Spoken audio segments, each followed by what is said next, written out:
Hermanos, qué gusto que estén con nosotros en esta mañana. Muchas gracias por conectarse en esta mañana.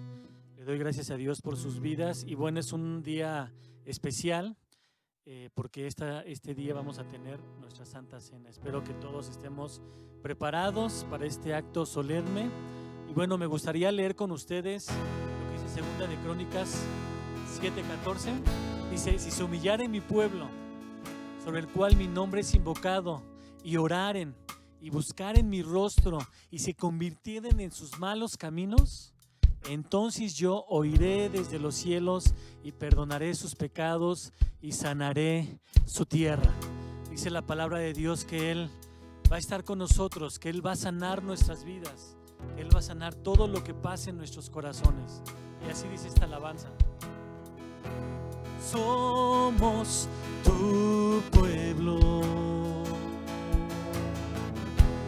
y hoy venimos humillados ante ti. Somos tu pueblo, necesitados de ti. Hemos pecado, hemos dejado tu camino, tu verdad, nos humillamos. Nuestras vidas sánanos, sánanos, sánanos. Es el clamor de este pueblo humillado ante ti. Sálvanos, sálvanos. Es la oración de tus hijos postrados ante ti. Sánanos, sánanos. Sálvanos, sálvanos. Somos tus hijos, reconocemos nuestro orgullo, nuestro error. Somos tus hijos, pedimos hoy perdón. Sánanos, sánanos. Es el clamor de este pueblo humillado ante ti. Sálvanos, sálvanos. Es la oración de tus hijos postrados ante ti. Sánanos, sánanos. Sálvanos, sálvanos. Perdónanos, perdónanos. Invocamos hoy tu nombre y buscamos tu favor. Que tu luz nos alumbre para honrarte a ti, Señor. Sánanos, sánanos, sánanos,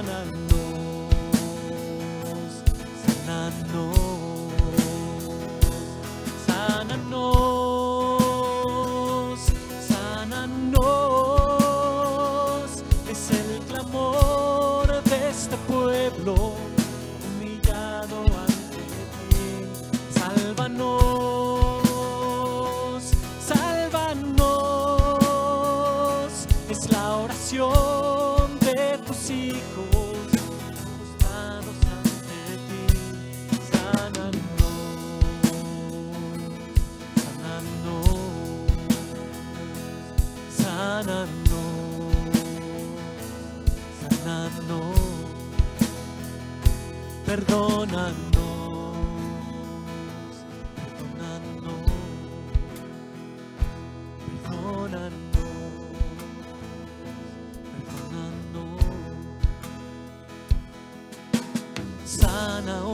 Señor, tu pueblo, sánanos. Salva hoy, Señor, tu pueblo, sálvanos. Perdona hoy, Señor, tu pueblo, perdónanos. Nos humillamos, te pedimos perdón, Señor. Escucha la oración de tus hijos. Escucha la oración de tus hijos. Sálvanos, sálvanos, perdónanos.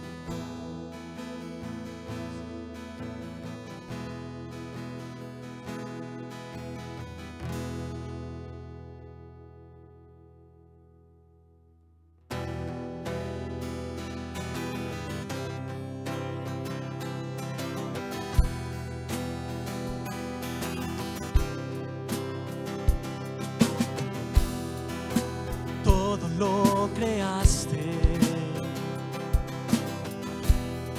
el cielo, tierra y mar.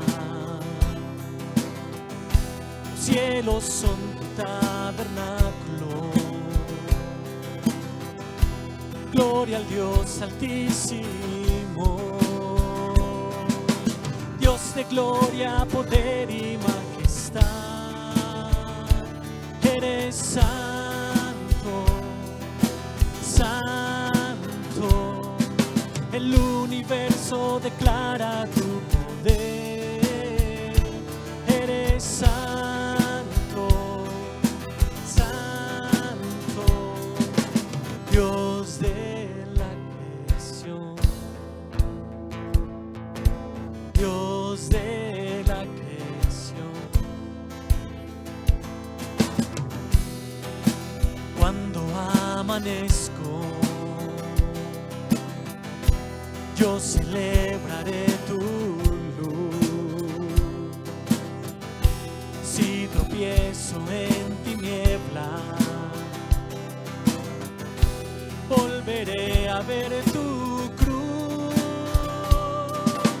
Dios de gloria, poder y majestad. Eres santo, santo, el universo declara tu poder. Eres santo, santo, Dios de gloria, poder y majestad. Eres santo, santo, muéstrame, Señor, tu corazón. Eres santo, santo, Dios de la creación, Dios de la creación. Aleluya al Dios de la creación. Aleluya al Dios de la creación.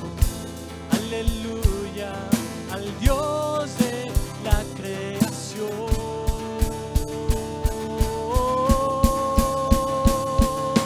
Dios de gloria, poder y majestad. Eres santo, santo, el universo declara tu poder. Eres santo, santo, Dios de gloria, poder y majestad. Eres santo, santo, muéstrame, Señor, tu corazón. Eres santo, santo, Dios de la creación, Dios de la creación.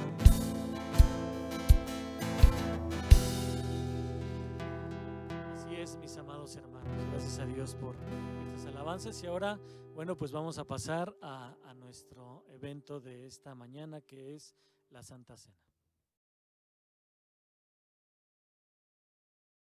Mis queridos hermanos, demos gracias a Dios porque a pesar de la situación por la que estamos pasando, tenemos la oportunidad de llevar a cabo este memorial tan significativo para nosotros. Recordemos como antecedente que la Pascua era la festividad anual más sagrada de la religión judía. En esta se conmemoraba la última plaga de Egipto, cuando los primogénitos de los egipcios murieron y los israelitas fueron perdonados por la sangre del cordero que fue rociada en los postes de las casas, de las puertas de sus casas. Este es un mandato de Dios para que esta festividad se celebrara a través de todas las generaciones futuras, según lo menciona pues, prácticamente todo el capítulo 12 de Éxodo. Y es precisamente la celebración de este antecedente lo que nuestro Señor Jesucristo celebró en la última cena con los apóstoles. Nosotros como cristianos hemos recibido el mandato de celebrar la conmemoración de la muerte de nuestro Señor Jesucristo, por lo cual se le llama la Cena del Señor, y esto lo vemos en 1 Corintios 11:20, que textualmente lo dice así. Y por esto nosotros como creyentes debemos darle la debida importancia a esta ordenanza, ya que como menciona el apóstol Pablo, esta enseñanza se dio de manera directa por parte de nuestro Señor Jesucristo, y es por esto que el apóstol Pablo enseña el verdadero significado en la iglesia de Corinto. Y más que nada lo enseñó porque, como sabemos, habían desvirtuado el objeto de esta celebración. Por eso es que el apóstol aclara muy bien cuál es el verdadero significado. Esto si lo podemos ver en 1 Corintios 11:23, donde nos menciona lo siguiente: porque yo recibí del Señor la enseñanza que también les he transmitido. Hermanos, este mandamiento para nosotros es tan significativo que a los que le pertenecemos se nos ha pedido expresamente recordar el día de su muerte. Pero tengamos cuidado porque un aspecto muy importante a considerar es que el apóstol Pablo incluye en una declaración, misma que se da en 1 Corintios 11:27, donde nos dice lo siguiente: de modo que cualquiera que coma este pan y beba esta copa del Señor de manera indigna, será culpable del cuerpo y de la sangre del Señor. Por lo cual, mis hermanos, yo espero que todos los que vamos a participar de este memorial nos hayamos puesto a cuentas y así poder celebrar dignamente la cena del Señor. Voy a hacer una oración breve para dar gracias por que Dios nos permite llevar a cabo este memorial. Padre bendito, gracias te doy porque, Señor, pues a pesar de las circunstancias, Dios, tú nos permites estar llevando a cabo este memorial. Gracias, Señor, porque pues tú pusiste como propiciación a tu Hijo para que pagara por nuestros pecados, Señor. Gracias porque, Señor, eso nos correspondía a nosotros y tú permitiste que tu Hijo pagara de esa manera tan cruel en la cruz, por lo cual te doy las gracias en el mismo nombre de nuestro Señor Jesucristo. Amén. Y bueno, pues vamos a proceder a participar, para lo cual vamos a ver los versículos 23, 24 y 25 de primera de Corintios 11. Y dice así: yo recibí del Señor lo que también os he enseñado, que el Señor Jesús, la noche que fue entregado, tomó pan, y habiendo dado gracias, lo partió y dijo: tomad, comed, esto es mi cuerpo que por vosotros es partido. Haced esto en memoria de mí. Le voy a pedir a Ari que por favor ore por el significado y lo que representa para nosotros el pan. Vamos a orar, hermanos. Padre, te alabamos, Señor, porque tú has sido tan misericordioso con nosotros, que tú has dado, Señor, la vida de tu Hijo Jesucristo en propiciación, Señor, por nuestros pecados. Gracias, Dios, porque por medio de la entrega, Señor, de su cuerpo, siendo flagelado, Señor, siendo golpeado, Señor, siendo maltratado hasta lo sumo, Padre, tú por medio de esto pagaste el castigo, Señor, que nos pertenecía a nosotros por el pecado. Gracias, Señor, porque por medio de este sacrificio ahora podemos tener esa comunión contigo, Señor. Gracias, Padre, por el cuerpo de tu Hijo Jesucristo entregado en la cruz. Te alabamos por ello en el nombre de Cristo Jesús. Amén. Participemos del pan.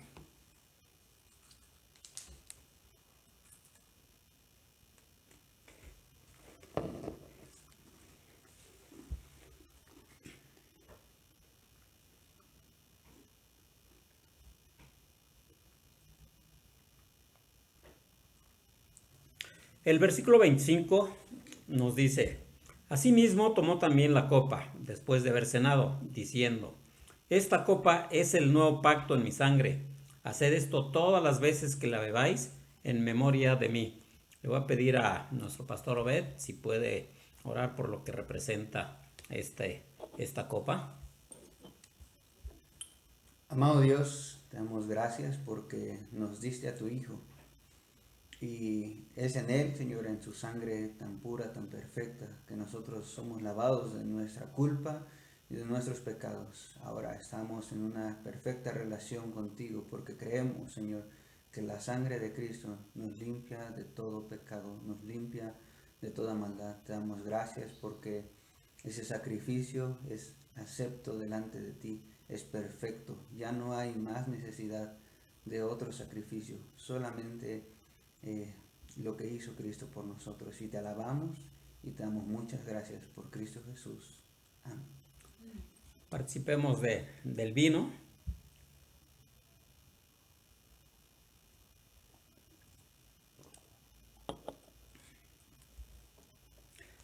Y finalmente, mis hermanos, una declaración que también hizo Pablo en el versículo 26 dice: Así pues, todas las veces que comáis este pan y bebáis esta copa, la muerte del Señor anunciáis hasta que Él venga. Amén. Amén. El que nunca pecó, mi culpa llevo, fui declarado justo ante Dios, se humilló, la cruz cargó. Amor asombroso, amor asombroso, Jesús el Mesías, Señor de señores, precioso Salvador,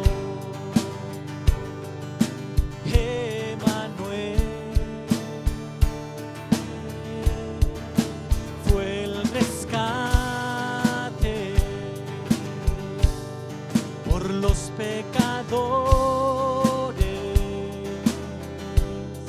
Jesús el Mesías es el Señor.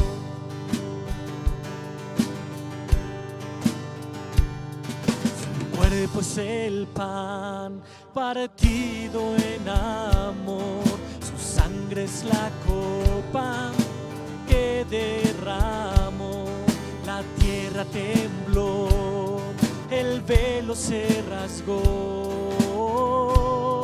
Amor asombroso, amor asombroso,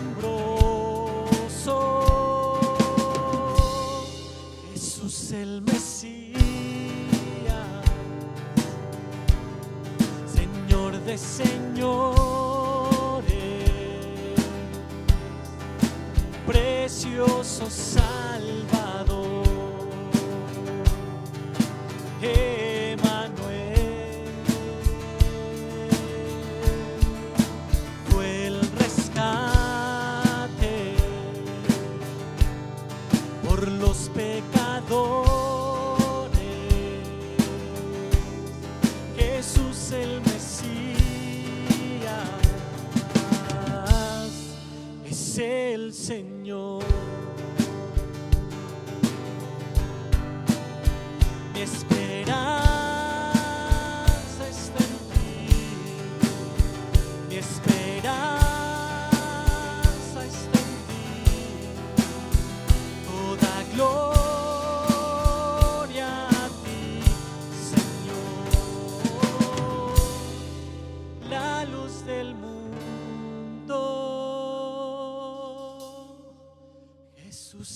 Mesías, Señor de señores, precioso Salvador, Emmanuel. Fue el rescate por los pecadores, Jesús el Mesías es el Señor. Jesús el Mesías es el Señor. Es el Señor. Es el Señor. Jesús es el Mesías. Jesús es el Mesías. Jesús es el Mesías. Señor, gracias por estos momentos que nos das, gracias por tu amor, tu fidelidad, tu bondad, por el permitir que podamos participar de la Santa Cena, por el disfrutar, Señor, que eres el Mesías, que ya vino y que ha de venir, Señor. Tu palabra nos enseña que regresarás por tu iglesia, Padre, y podemos ver que los tiempos cada vez se van cumpliendo de una manera muy concreta, muy continua, Señor. Gracias te damos por ello y te pedimos porque tú bendigas a tu iglesia en Cristo Jesús. Amén.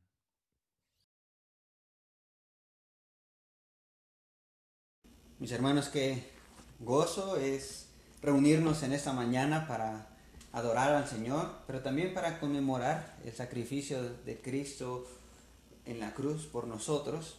Eso es algo que nos debe de llenar de gozo, poder celebrar juntos la cena del Señor, recordando que somos un cuerpo en Cristo, que somos una iglesia en Cristo. Y sabes, y Dios trae un mensaje a su iglesia el día de hoy. Cristo dejó un mensaje para su iglesia esta mañana. El mensaje dice, la iglesia de Cristo debe de ser fiel. Apocalipsis capítulo 2, versículos del 8 al 11. Y escribe al ángel de la iglesia en Esmirna, el primero y el postrero, el que estuvo muerto y vivió, dice esto: yo conozco tus obras y tu tribulación y tu pobreza, pero tú eres rico, y la blasfemia de los que se dicen ser judíos y no lo son, sino sinagoga de Satanás. No temas en nada lo que vas a padecer. He aquí, el diablo echará a algunos de vosotros en la cárcel, para que seáis probados y tendréis tribulación por 10 días. Sé fiel hasta la muerte, y yo te daré la corona de la vida.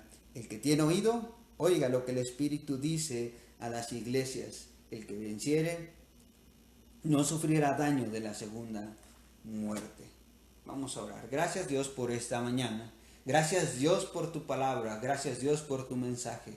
Gracias, Señor, porque nos estás permitiendo venir ante tu presencia, recordando, Señor, el sacrificio de Cristo Jesús, la importancia para nosotros como iglesia, lo que Cristo hace para nosotros, Señor, nos forma como un cuerpo de Él, un cuerpo que le pertenece, un cuerpo que es gobernado por Él.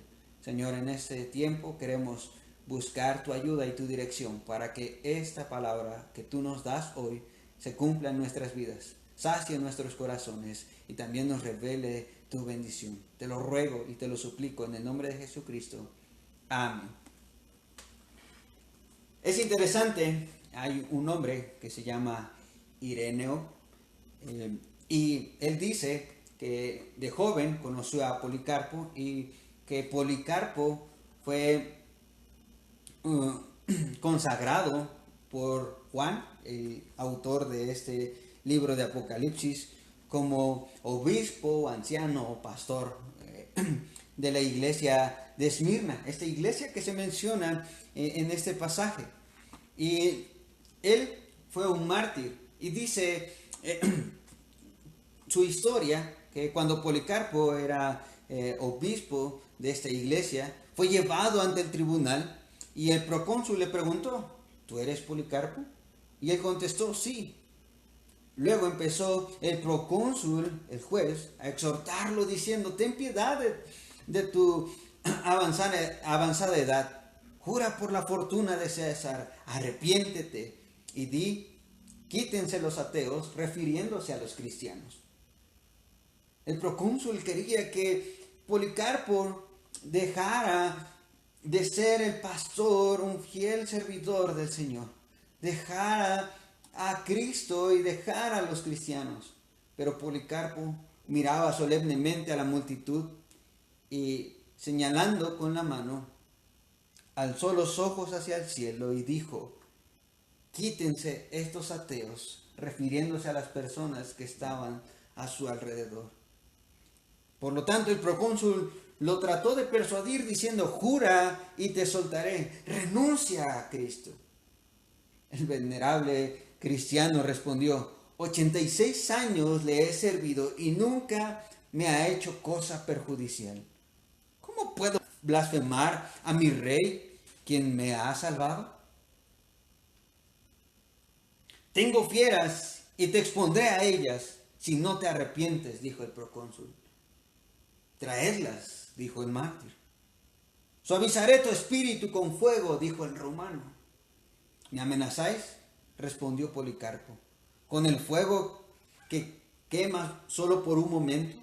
¿Pero olvidáis el fuego del castigo eterno reservado para los impíos? En la hora de su martirio daba gracias a Dios porque se contaba entre los mártires. Este es el mensaje a la iglesia de Esmirna. La iglesia debe de ser fiel. Y nos menciona esta carta en su inicio, en su presentación. Cristo se presenta de esta manera, el primero y el postrero, el que estuvo muerto y vivió. Es interesante porque este mensaje a la iglesia de Esmirna se puede traducir esta palabra de Esmirna como mirra, que es utilizada en diferentes secciones de la escritura como un perfume especial, como un aceite de unción, aún incluso para el tabernáculo, como lo menciona Éxodo 30:23. Y también se utilizaba para embalsamar cadáveres. Ustedes lo pueden ver en Juan 19:39. Pero, aunque este era un perfume especial, esta ciudad era llamada de esta manera, la iglesia se encontraba en constante aflicción. La iglesia estaba padeciendo, la iglesia estaba sufriendo. Y el Señor trae un mensaje para su iglesia. Y a lo mejor nosotros estamos padeciendo, a lo mejor alguno de nosotros está sufriendo. Y sabes, este mensaje es para ti y para mí. Este mensaje es para la iglesia bíblica Gesed. Y el mensaje viene de Jesucristo, el eterno, el vencedor, el que vela, el que supervisa y el que anima a su iglesia, el que sostiene a su iglesia. Y Jesús se presenta a su iglesia como el eterno, como aquel que murió y volvió a vivir. Nos recuerda el Evangelio, nos recuerda quién es Cristo para nosotros. Y el Evangelio, la obra de Cristo, nos enseña que la muerte no es el final, sino la puerta de la vida eterna. Así que el título con el que se presenta Cristo tuvo que haber dado consuelo a esta iglesia, y el título de esta carta con el que se presenta a Cristo debe de ser consuelo para cada uno de nosotros. Cristo trae un mensaje a su iglesia y le dice, debes de ser fiel porque Él conoce nuestro corazón. Él está mirando nuestro corazón y sabe que nuestro corazón llega a tener conflictos, sabe que en nuestro corazón se dan las peleas, sabe que en nuestro corazón está la lucha de la fe, la buena batalla de la fe. Y ve lo que nos menciona este versículo 9. Yo conozco tus obras y tu tribulación y tu pobreza, pero tú eres rico. Y la blasfemia de los que se dicen ser judíos y no lo son, sino sinagoga de Satanás. El Señor sabe lo que hay en el corazón de la iglesia, en el corazón de su iglesia. Él sabe perfectamente bien lo que está realizando su iglesia. Él está atento a lo que su iglesia está llevando a cabo día con día, momento tras momento, para el servicio de los unos hacia los otros, pero también para testimonio a la ciudad en la que nos encontramos. Y sabe esto, pero también sabe nuestra tribulación, sabe nuestra situación económica. El Señor sabe perfectamente bien lo que nosotros estamos padeciendo. Él sabe el estado de adversidad física, mental, social y económica que sufre su iglesia. Y mi hermano, esto debe de alentar nuestro corazón. Porque si el Señor no le ha dado riqueza a esta iglesia, es por algo. Porque conoce nuestros corazones.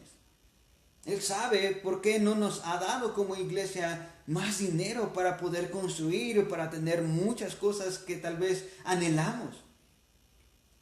Hay muchas iglesias que tienen el dinero y tienen unos servicios espectaculares con luces, con un sonido especial, con cámaras especiales. Pero eso no significa que el corazón esté bien. Y eso es lo que mira el Señor y eso es lo que conoce el Señor. Él sabe perfectamente bien si la iglesia que no tiene absolutamente nada de recursos materiales es fiel. Él sabe el estado de su iglesia. Él sabe nuestra situación económica. Y esta iglesia no aparentaba tener algo. Ellos vivían casi como mendigos. Aunque eran extremadamente pobres, nos dice este versículo, ellos eran ricos en las maravillosas promesas que Cristo les había hecho. ¡Qué hermoso! Ser ricos en las promesas que Cristo nos ha dado. ¿Cuáles son aquellas promesas? ¿Recuerdas algunas? ¿Tienes presente cada día las promesas de Cristo? Hay diferentes situaciones que vive y experimenta su iglesia. De hecho, la palabra iglesia se traduce como asamblea. Y la palabra sinagoga también se traduce como asamblea. Pero Jesús hace una diferencia, hay una distinción, hay una iglesia que le pertenece a Cristo y hay una congregación, hay una asamblea que le pertenece a Satanás. Son personas que son dominadas por el adversario. Eso significa Satanás. Y este ser rebelde hace que estas personas que están bajo su gobierno se rebelen en contra del propósito de Dios. Y el propósito de Cristo es que exista su iglesia para glorificar su nombre, para predicar su evangelio, para dar buenas nuevas y aliento al cansado, a los perdidos, a los pobres. Y esa iglesia estaba dando testimonio de su fidelidad al Señor, a pesar de todas las carencias que tenía. Mis hermanos, tú y yo debemos de dar un gran testimonio de nuestra fe, aunque tengamos carencias. Aunque nosotros estemos pasando por adversidad, o aún incluso, aunque haya personas hablando de nosotros con malas intenciones. Estos judíos que no eran llamados judíos porque Jesús no los reconocía como su pueblo, ellos tenían otro propósito. Tenían por parte del gobierno romano el privilegio de ser exentos de adorar al César. Y desde el año 26 se construyó un templo a César en esta ciudad de Esmirna, para que la gente adorara y sirviera a César. Y los judíos eran exentos de hacer este ritual de adorar a César, pero acusaban a los cristianos, ellos estaban siendo hipócritas porque acusaban a los cristianos de no adorar al César y de reconocer a Jesús como su rey. Eran unos hipócritas. Y es interesante porque la hostilidad y la persecución ha venido de los religiosos. de aquellos que se creen superiores a los demás, de aquellos que se creen que su ética vale más para su salvación que Cristo, aquellos que son envidiosos. Pero el Señor les dice y les llama sinagoga de Satanás, reunión de aquellos que están bajo el gobierno de Satanás. Mis hermanos, el Señor conoce nuestro corazón y el Señor veía el corazón de su iglesia y el corazón de la iglesia o de la asamblea de estos judíos. Él conoce nuestros propósitos. Él conoce por qué hacemos lo que hacemos y cómo nosotros vivimos en la adversidad. Él sabe muy bien si nosotros estamos siendo fieles en medio de las carencias, en medio de la persecución, en medio de las calumnias inventadas para lastimarnos. Él sabe perfectamente bien sobre esto. Pero la iglesia debe de ser fiel. ¿Por qué? Porque Cristo sabe sus padecimientos, pero también somos animados, exhortados por Cristo. Y hay algo bien interesante cuando nosotros vemos en el versículo 10 que Cristo los exhorta y el mensaje de exhortación a la iglesia de Esmirna le da 2 mandamientos. No temas en nada de lo que vas a padecer. Y aquí el diablo echará a algunos de vosotros en la cárcel para que seáis probados y tendréis tribulación por 10 días. Y el segundo mandato es: sé fiel hasta la muerte y yo te daré la corona de la vida. Y esto es muy importante para nosotros y este es el mensaje relevante para nosotros. Cuando Cristo exhorta a su iglesia, cuando nosotros hablamos de exhortaciones, que llevamos a la persona frente al espejo y le mostramos dónde se encuentra mal, dónde se ve mal, qué es lo que está mal en él. Y muchas personas confunden exhortación con disciplina. Pero el Señor aquí está exhortando a su iglesia y le está dando 2 mandatos. No hay una corrección como lo vimos en la iglesia de Éfeso o en las otras iglesias que vamos a ver más adelante. Entonces la exhortación de Cristo a su iglesia es con estos 2 mandatos. No temas en nada. Es un imperativo sobre el estar asustado o el sentirse afanado o el estar inquieto en el corazón y en la mente. Él nos está diciendo: ten cuidado, no temas, no te sientas asustado, no te inquietes, no te afanes por el dolor que va a llegar. Y es interesante porque Jesús le está diciendo a su iglesia: no temas en nada de lo que vas a padecer. Cristo puede detener toda esta aflicción sobre la iglesia de Esmirna, sobre una iglesia fiel a pesar de todas las carencias. Pero Cristo les está diciendo: no voy a hacerlo. Voy a permitir que ustedes padezcan esta situación que proviene del enemigo, que proviene de aquel que calumnia y que habla mal de la iglesia. Y dice: el diablo echará a algunos de vosotros en la cárcel. Y recordando lo que significa la cárcel en el tiempo romano, es que la cárcel no era un lugar especial. Era un lugar donde había bastantes personas esperando un juicio, pero no tenían todos los servicios para que ellos estuvieran bien. Entonces este era un lugar difícil, era un lugar de aflicción. ¿Por qué el Señor iba a permitir que su iglesia estuviera pasando por este padecimiento? Y todavía nos dice en el versículo 10 que van a ser probados y van a tener tribulación por 10 días. Pero este es el propósito, para que seáis probados. Y es interesante porque es en la prueba donde se muestran dónde están nuestras fortalezas, dónde están nuestras debilidades y dónde necesitamos ayuda. Mis hermanos, cuando Dios nos está probando a ti y a mí, nos está ayudando a que nosotros podamos ver dónde está nuestra necesidad, dónde estamos equivocados ¿Y dónde está nuestra fe? ¿Dónde está nuestra esperanza? El diablo es el amante de los chismes maliciosos, el calumniador. Él gobierna y utiliza a los judíos que no eran judíos para lastimar y echar a la cárcel a la iglesia del Señor. Iban a ser perseguidos, iban a ser maltratados. Pero el Señor dice que esta situación iba a exponer sus fallas, sus imperfecciones, sus fortalezas y cualidades, para que se revele la naturaleza de su fe.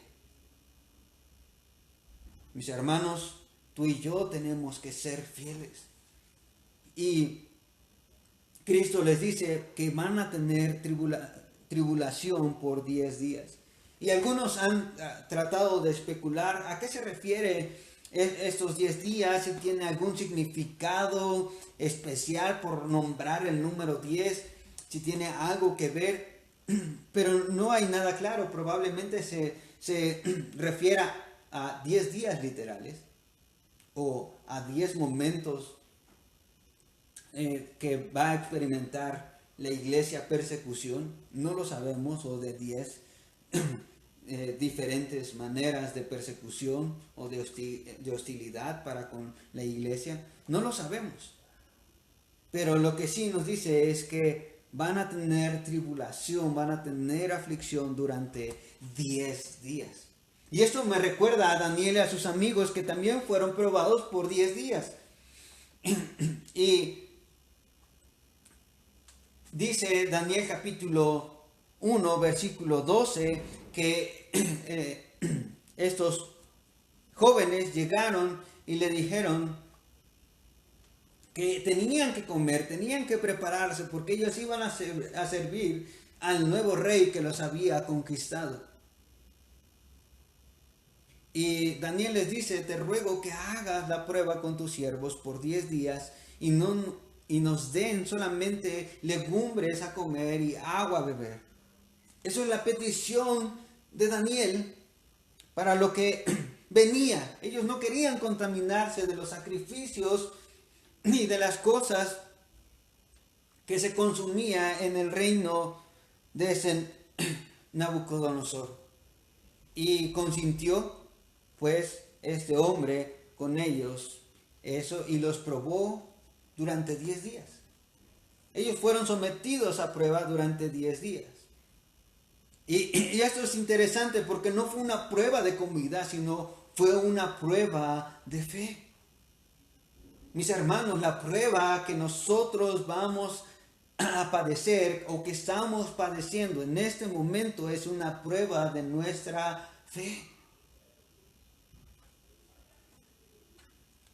Y tú y yo tenemos que estar preparados, tenemos que estar bien cimentados, porque la Escritura nos habla de esa batalla y nos dice que nuestra lucha no es contra sangre ni carne, sino contra principados y potestades de los lugares celestes. Y Dios nos dice que nosotros tenemos que pelear la buena batalla de la fe. Por lo tanto, es que no se trata de comida, de algo material, sino de algo espiritual, de nuestra fe. No se trata de una lucha de ¿por qué no me he casado? ¿Por qué no tengo esposo o esposa? Estoy solo. Es una lucha de nuestra fe. Cuando nos preguntamos ¿por qué no me alcanza? ¿Por qué estoy padeciendo tanta necesidad material? No es solamente una necesidad material, sino es una batalla de nuestra fe. ¿Dónde se encuentra nuestra fe? Y lo que el Señor espera es que nosotros seamos verdaderamente leales a Él. Versículo 10 les manda el Señor Jesús: sé fiel hasta la muerte. Y esto es muy interesante y muy importante, porque para nosotros que ya no estamos siendo perseguidos, debería de ser más fácil, pero no debería de acabarse esa intensidad, ese fervor, esa pasión, ese amor y esa firmeza en nuestra lealtad hacia Dios. Ser fiel hasta la muerte, ser fiel hasta la muerte, es algo que tú y yo tenemos que recordar.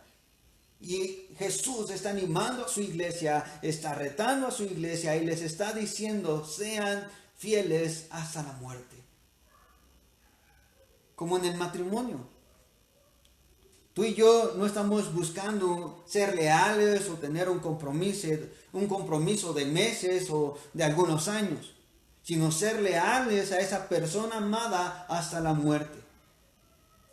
Recordemos, la dificultad va a llegar, pero no es una batalla contra la persona, es una batalla de la fe.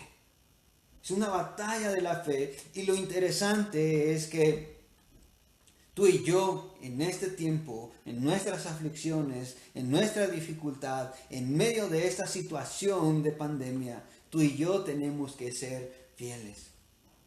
El Señor espera fidelidad hasta la muerte, hasta que llegue la muerte. Es interesante lo que menciona Rady y dice que a la iglesia Jesús puede darles paz en el corazón en medio de una prisión, satisfacción en medio de la pobreza, consuelo en medio del luto, alegría al borde de la muerte. Solo Jesús puede darnos eso.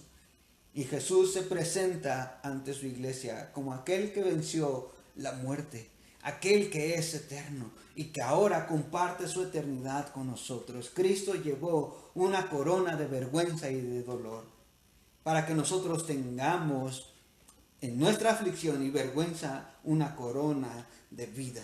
Seamos fieles a la muerte porque Él nos recompensará. Dice esta frase del versículo 10, y yo te daré la corona de la vida. Una corona, un premio. Como menciona Santiago capítulo 1, versículo 12, es esta corona de la vida.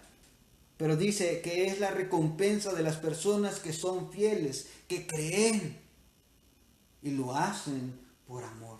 Hacen las cosas, son obedientes, escuchan y llevan a cabo todo lo que les dice Cristo porque le aman. Mis hermanos, nuestra iglesia debe de ser fiel. Y Cristo recompensa nuestra fidelidad. Dice el versículo 11, el que tiene oído, oiga lo que el Espíritu dice a las iglesias. El que venciere no sufrirá daño de la muerte segunda o de la segunda muerte. Y eso nos debe de recordar la primera sección de este libro. Que aquel que escucha las palabras de este libro y las guarda y las atesora será llamado y tendrá la bendición de Dios. Por eso nos dice y termina esta sección, el que tiene oído, oiga, oiga, porque el Señor va a recompensar su fidelidad.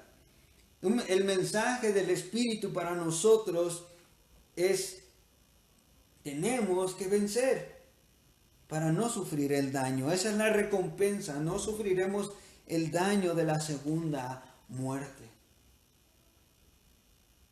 No seremos heridos, no seremos castigados con la segunda muerte.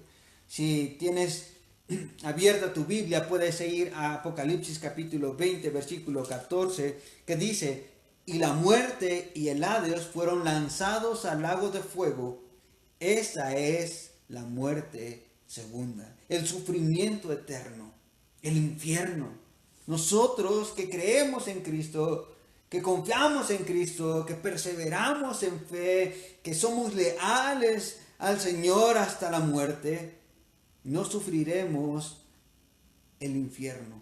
Apocalipsis 21:8 dice: pero los cobardes e incrédulos, los abominables y homicidas, los fornicarios y hechiceros, los idólatras y todos los mentirosos tendrán su parte en el lago que arde con fuego y azufre, que es la muerte segunda. Mis hermanos, aquí el Señor no les está metiendo miedo. Lo que el Señor quiere decirles es que ellos pueden vencer en Cristo Jesús, porque Cristo ya venció, porque Cristo ya lo logró. Dios va a juzgar a aquellas personas que han sido desleales al Señor, que no no lo ven y no lo adoran como su rey, que no les sirve, que son mentirosos, que son hipócritas, que lastiman a su iglesia, que se rebelan en contra de su iglesia.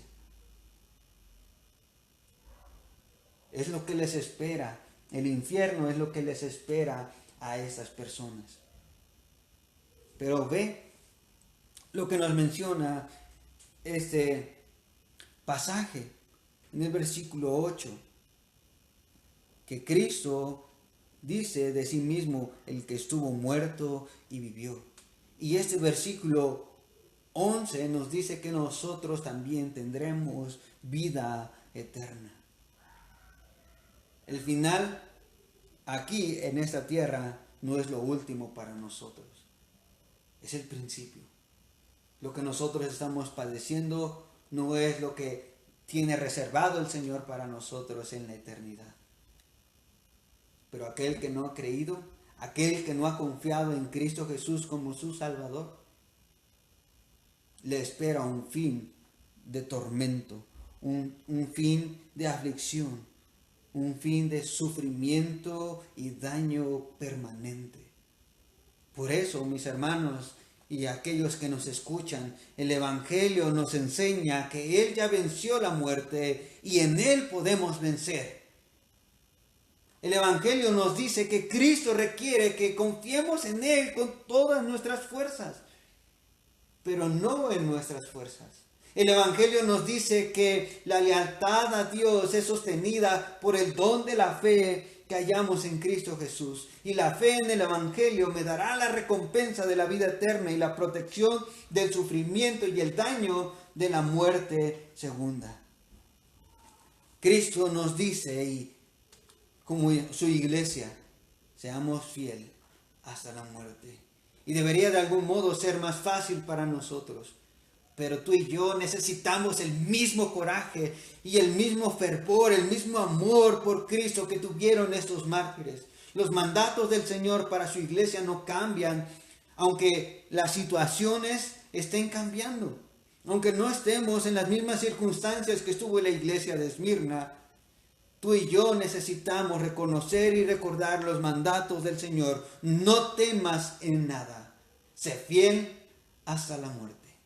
Amado Dios, gracias porque tu palabra es viva, es eficaz, conforta el alma, pero también transforma nuestros corazones, cambia nuestra mentalidad, nos trae a pastos verdes, agua fresca. Gracias Dios porque sé que estamos algunos de nosotros padeciendo esta situación. Algunos estamos ya cansados, algunos estamos ya atormentados, Señor, con todo lo que estamos viviendo. Tal vez económicamente hablando, emocionalmente hablando o socialmente hablando. Hay una situación complicada. Padre, tú le dabas este mensaje a tu iglesia y les decías, Señor, que iban a padecer. No había un fin para su padecimiento y algunos probablemente iban a pasar por la muerte. Pero tú nos diste dos mandatos que nos dan la eternidad que tú has preparado para nosotros. Una eternidad ante tu presencia, una eternidad donde no sufriremos daño de la segunda muerte. Estaremos contigo. Tu mandato es que no temamos. Ayúdanos, Señor, sosténnos. Sustenta tú nuestro corazón. Alienta tú nuestra vida con tu verdad. Pero también te rogamos, amado Dios, que tú nos ayudes a ser leales a ti, a ser fieles hasta la muerte. Señor, te lo rogamos, te lo suplicamos.